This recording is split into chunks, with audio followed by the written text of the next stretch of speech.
जनतेच्या घरातून दिला जातो, अजितदादाच्या घरातून नाही दिला जात. हा करातून येतो, घरातून नाही जात.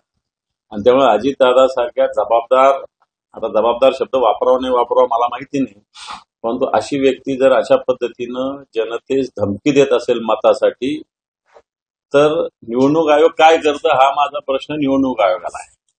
निवडणूक आयोग आता अजितदादांच्या घरी पाणी भरायला जातंय हे जनतेनेच बघितलं पाहिजे, परंतु अशा धमक्या देण्याचा प्रयत्न करू नये असा सुद्धा इशारा अजितदादांना आम्ही देतो. काल अर्ज मागे घेण्याचा शेवटचा दिवस होता. महायुती आणि महाआघाडी दोघांमध्ये अनेक ठिकाणी जमलेलं नाही. सगळ्यांची भूमिका बऱ्यापैकी एकला चालूची आहे. असं नाही म्हणता येणार. बऱ्याच ठिकाणी आमचं महाविकास आघाडीचं तरी झालेलं आहे, परंतु या निवडणुका स्थानिक वेगवेगळे इक्वेशन्स असतात, त्याच्यावर होत असतात. त्यामुळं याचं गणित ओव्हरऑल आघाडीला कोणत्याही लावणं मला असं वाटतं योग्य होणार नाही.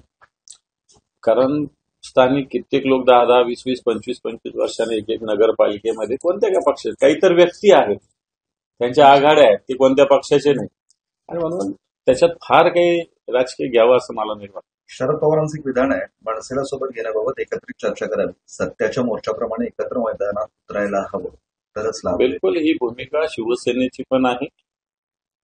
कारण आपल्याला कोणाला हरवायचंय, कोणाची मस्ती, कोणाची दादागिरी जिरवायची आहे, त्याच्यासाठी आपल्यात विभाजन करून चालणार नाही, आणि म्हणून ही भूमिका आमची सुद्धा आहेच. काल गणेश नाईकांनी जे उद्घाटन केलं तिथे गणेश नाईकांचं एक वाक्य सध्या फार चर्चेत आहे, अमित ठाकरेंचा गुन्हा मागे घ्या. आता गणेश नाईकांना अमित ठाकरेंबद्दल इतका का पुळका आला ही चर्चा. मला एक सांगा, याचा अर्थ आता गुन्हा मागे घ्या, ठीक आहे, घेतील नाही तर न घेतील, त्यांनी अमित ठाकरेंना काही फरक पडणार नाही. परंतु एकीकडे तुमचंच सरकार गुन्हे दाखल करतं आणि एकीकडे तुम्हीच मागे घ्या म्हणतं, म्हणजे नेमकं काय? तुम्हीच या सगळ्या गोष्टी करायच्या, तुम्हीच तेव्हा थांबवायला पाहिजे होतं, किंवा मग केलं अमित ठाकरे उद्घाटन सोडून द्यायला पाहिजे होतं. त्याच्यामुळे हा दुटप्पीपणा काही बरोबर नाही. एक तर अमित ठाकरेंनी केलं तर तुम्ही नव्याने का करता? असं काय तुम्हीच केलं पाहिजे असं काय कुठे ठरलेलं आहे का? ते केलंय का अमित ठाकरेंनी उद्घाटन, ते कबूल केलं पाहिजे. गुन्हा दाखल करणारी प्रशासन तुमचं, आणि आता मागे घ्या असं काय गणेश नाईक म्हणल्याने गुन्हा मागे होत असतो का? त्याची एक प्रोसेस आहे, ते अमित ठाकरे करतील. निवडणुकीआधीच भाजपने सेंचुरी मारली आहे, 100 वर जागा, नगराध्यक्ष तर काल झाले, आता सदस्यही झाले. हे पहा, ठिकठिकाणी मीही आता मराठवाड्यात सगळीकडून माहिती घेतली. भारतीय जनता पार्टीनं प्रचंड दबाव तंत्र, प्रशासनाचा मिसयूज लावलेला आहे. ठिकठिकाणी वेगवेगळे प्रलोभनं दाखवले जातात. कित्येक ठिकाणी काल आमच्या कित्येक उमेदवारांचे फोन आले, हा आमदार मागे लागला, तो आमदार मागे लागला, एवढी रक्कम घे म्हणतो, नाहीतर रक्कम नाही घेतली तर अशा पद्धतीनं प्रलोभन दाखवतो, प्रलोभनाने नाही झालं तर भीती नाही करतो.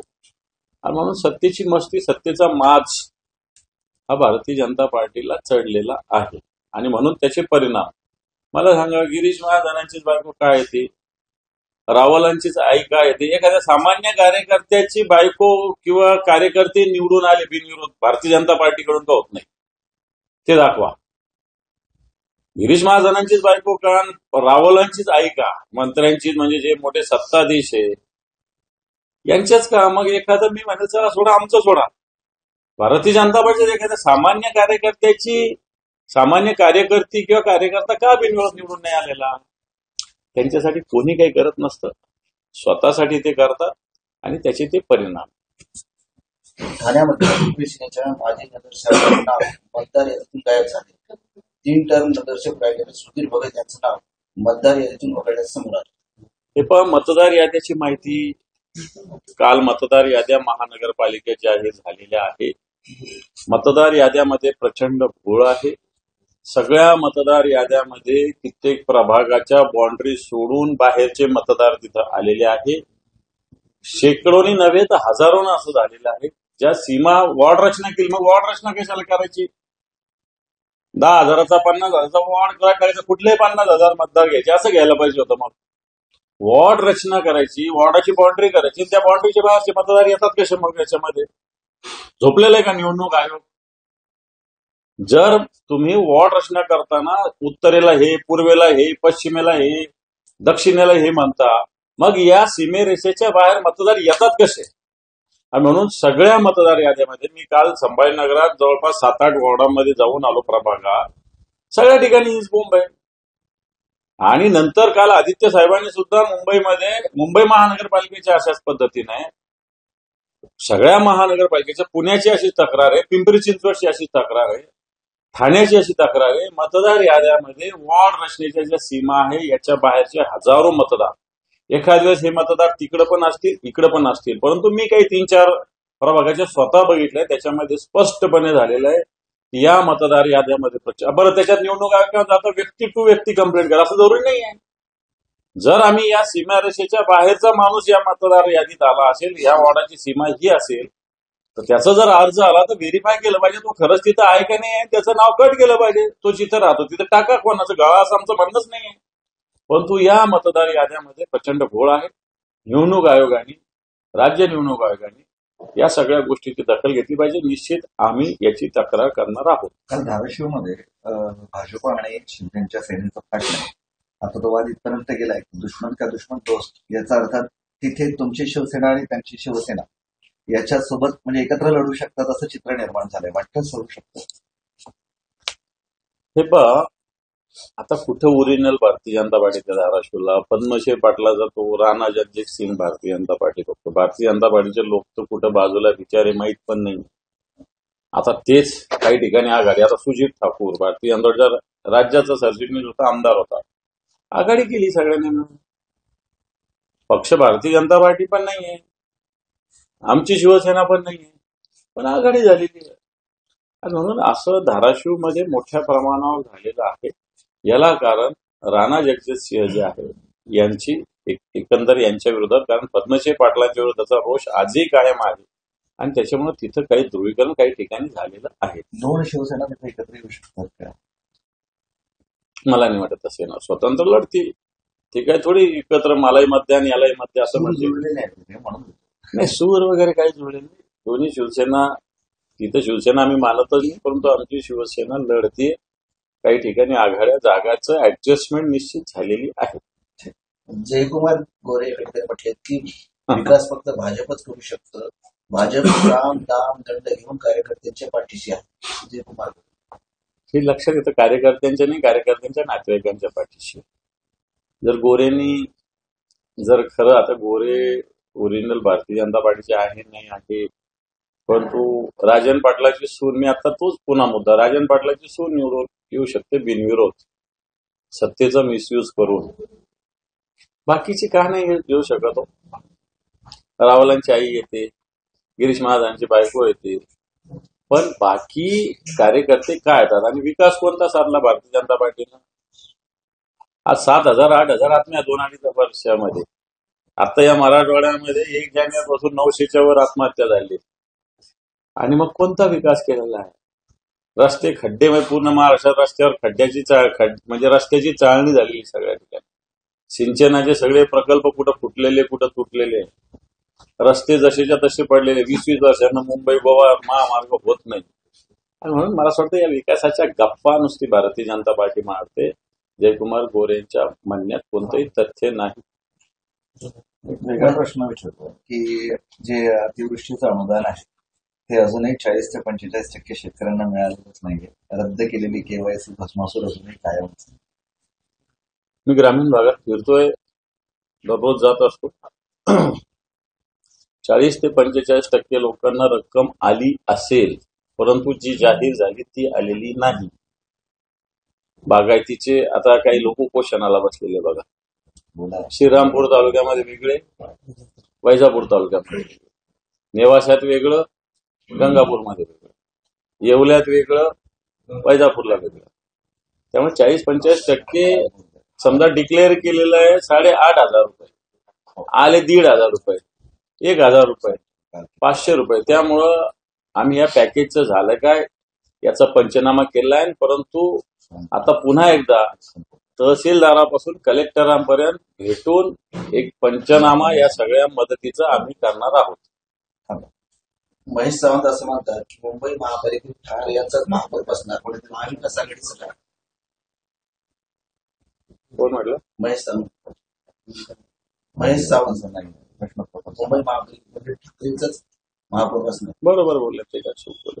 महाविकास आघाडीच काय ठाकरेंचा आणि महाविकास आघाडीचा काय वेगळा आहे का?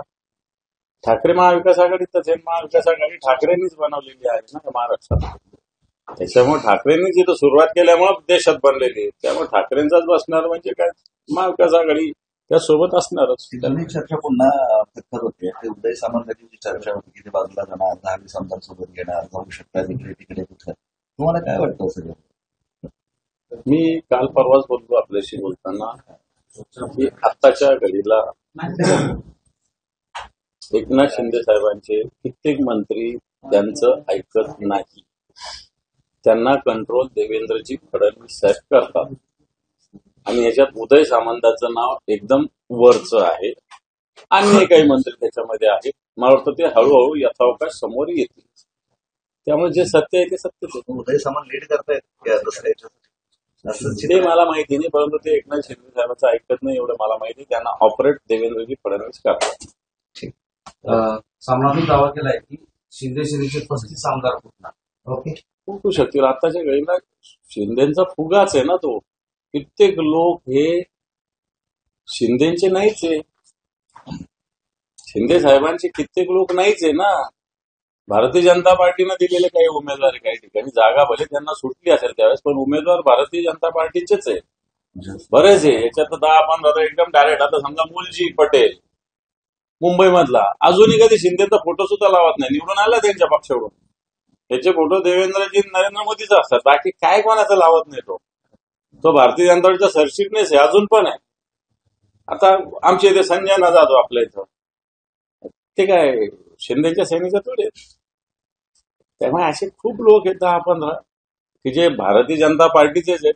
ज्यावेळेस भारतीय जनताला गरज पडेल त्यावेळेस आणखी 5-5, 2-2, 1-1 घेऊन ते जसं सामना सांगितलं तसं होऊ शकतं. उगाच वरच्या गोष्टींवरून दावा केला जातो तर काही दावासाठी काही आहे. नाही, हे लोक हे पहा, हे आज नाही तर उद्या होणार आहे. हे लोक आज नाही तर उद्या सगळे भारतीय जनता पार्टी जाणार आहेतच. मी नाव तुम्हाला सांगितलं ना, एक मुलजी पटेल एक उदाहरण, तुम्ही मुंबईतून माहिती घ्या सगळे भारतीय जनता पार्टीतच आहे. राणे आले निवडून, पण ते काय त्यांच्या पक्षात आहे का? नाहीये. फुटणार म्हणजे भाजपमध्ये जाणार तर तुमच्याकडे पण थोडे दिवस. उद्धव साहेबांनी सांगितलेलं स्पष्टपणे, गद्दारांना आमच्या घरात प्रवेश नाही. एकनाथ शिंदे मनसेचे चारकोप विधानसभा अध्यक्ष दिनेश साळवी यांनी आरोप केलाय की दुबार मतदार ओळखपत्रासाठी निवडणूक आयोगाने जी डबल स्टार योजना केली होती ती पूर्णतः फेल झालेली आहे. कारण अनेक ठिकाणी दुबार मतदारांच्या नावासमोर डबल स्टार खूनच नाही. मतदार यादीचं मी आधीच सांगितलं, मतदार याद्या चुकलेल्या आहे. उलट्या जास्त चुका आता या महानगरपालिकेच्या मतदार याद्या झालेल्या आहेत. शहरात एकेका 2-2, 3-3 ठिकाणी नाव तर आहेच, परंतु वॉर्डाच्या सीमारेषाच्या बाहेरचे लोक मतदार यादीत आलेले आहेत. कित्येक वॉर्डाचा काही संबंध नसणारं, आता मुंबईमध्ये समजा वरळी बांद्राचे मतदान वरळीत आले, काय संबंध आहे समजा, किंवा विक्रोळी आहे, विक्रोळीचे मतदान दादरला आले, काय संबंध आहे. असं मोठ्या प्रमाणावर मतदार यादीमध्ये घोळ झालेला आहे. आणि हा पूर्ण महाराष्ट्रात आहे. मी संभाजीनगरची आता आधी माहिती सांगितली तुम्हाला. वॉर्डाच्या जी सीमारेषा याच्या बाहेरचे मतदार याच्यात आलेले, हे जाणीवपूर्वक आले. 100% कळतं, कारण एखाद्या वॉर्डाच्या बाउंड्रीच्या जवळचा माणूस आला तर मी समजू शकतो, पण क्रॉस करून 2 वॉर्ड 3 वॉर्ड क्रॉस करून येण्याचा काहीच संबंध नाही. डबल स्टारचं काय नाहीच केलं. निवडणूक आज झोपलेलंच आहे ना 1 स्टार आहे ना 2 स्टार आहे, काही स्टार नाही, कोणता स्टार नाही. जिल्हाधिकाऱ्यांनीच मान्य केलंय की पैठणमध्ये 562 दुबार नाव. मग ते गाळायला कोणी थांबवलं जिल्हाधिकाऱ्यांना?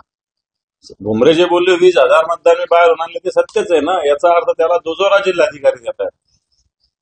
भुमरे सांगितलं मी 20,000 मतदार बाहेरून आणले, याचा अर्थ ते 20,000 मतदार तिथे राहतच नाही.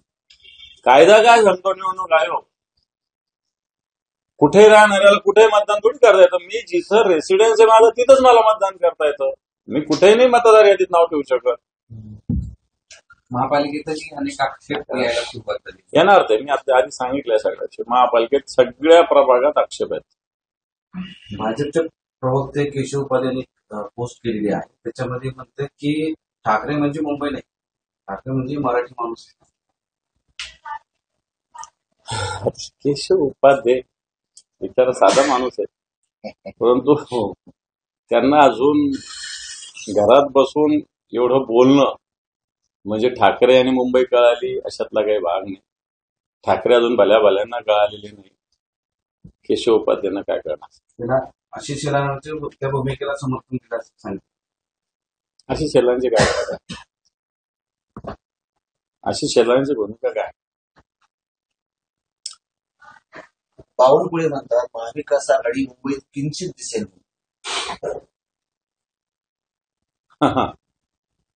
महाविकास आघाडी मुंबईमध्ये महायुतीला चित करेल एवढं सांगतो.